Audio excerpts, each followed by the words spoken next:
where the story begins, I play Tina, the new little boss baby. And it begins with Tina having to take on a mission and getting her two uncles together. Her father and her father's, her two uncles together. Her father and her uncle together, bringing them together. Tim, her father, and Ted, the boss baby, her brother, she wants to help us reunite. Reunite, yeah.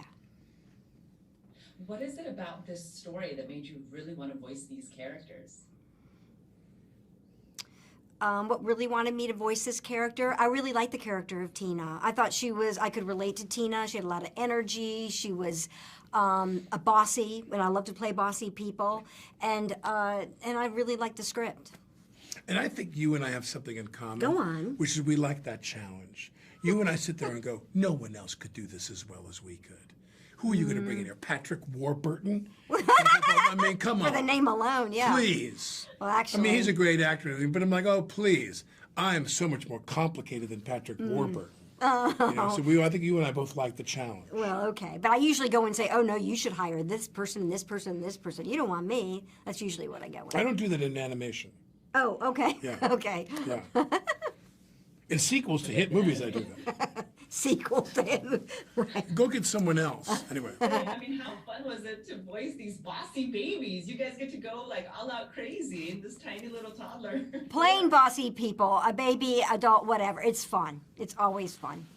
Well, and the world of animation allows you to do things you would be arrested for. You know, yeah, you get away with more. It's true. It's what's illegal in acting otherwise is required in animated films. They need you to have your head pop off, and everything is very whatever. You're very sad. You're very agitated. You're very happy. You're very crazy, and it's really. It's a lot of work. It takes a lot of energy. She and I have talked about that, but when the movie's all put together, you know, there's really nothing like it. You do other movies and with animated films, because there's nothing they can't do. They can do anything, literally. Yeah. They want the baby to split in half, and the villain steps out of the baby, whatever. The baby's mouth opens and the villain comes out, whatever. They can do, and I mean, I've heard of people who've developed films, I can think of one in particular, where they've been burning to make that film, and they can't because they can't solve one problem with live action acting of this situation, of this scenario, and they literally can't solve it. And with animation, you can do anything. Like Buster Keaton could. I mean, like back in the day in vaudeville, they would make it happen. I would bet, right? Yeah. We make it happen. We make it happen. Oh, yeah. You guys did make it happen in Boss Baby. I have to ask you, I mean, Alec, you were part of Boss Baby, the first one, and it's so loved by so many fans, and there's a series. So what can the fans of the first Boss Baby, as well as the TV series, expect from this one, The Family Business? Well, we have a part of a woman who is very tough, very smart, very kind of sexy, and this perky kind of little animated character. Lisa Kudrow, who plays the grandmother. And we got the right person for the job here, let me tell you. Ratings! Ping, ping! No, but the casting is everything. You know, we had a great cast last time. We had Tobey Maguire step in and do Tim. We had Lisa and Jimmy and Buscemi. We had great people. And this time around, we have great people too. We have Jeff Goldblum, Amy. We have a great group, and that's... If you don't have people that can do the voice acting thing, which I've heard a couple, I won't name names. Oh, I wish you could. Well, during lunch, I'll regale you with some of my critics list, my Rotten Tomatoes list. But there are people who they come in and they just do what they do. Right, and they don't become something, because there's acting, and then to me there's animated acting, which is very different. You know, that's just my take. Yeah, no, that's yeah, really, I hang on to every word. Well, when I saw the movie, I thought it was wonderful, and my toddler absolutely loved it. I just feel like it's that perfect family film for the summer, wouldn't you say?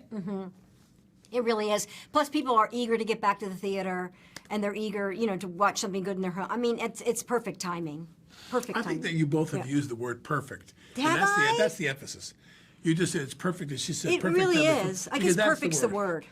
Right now, even with the emails, it's perfect. 8 o'clock, perfect. Yeah, you're right. Okay, this movie is perfect. Yeah. That's what I'm saying. Are you saying the same thing?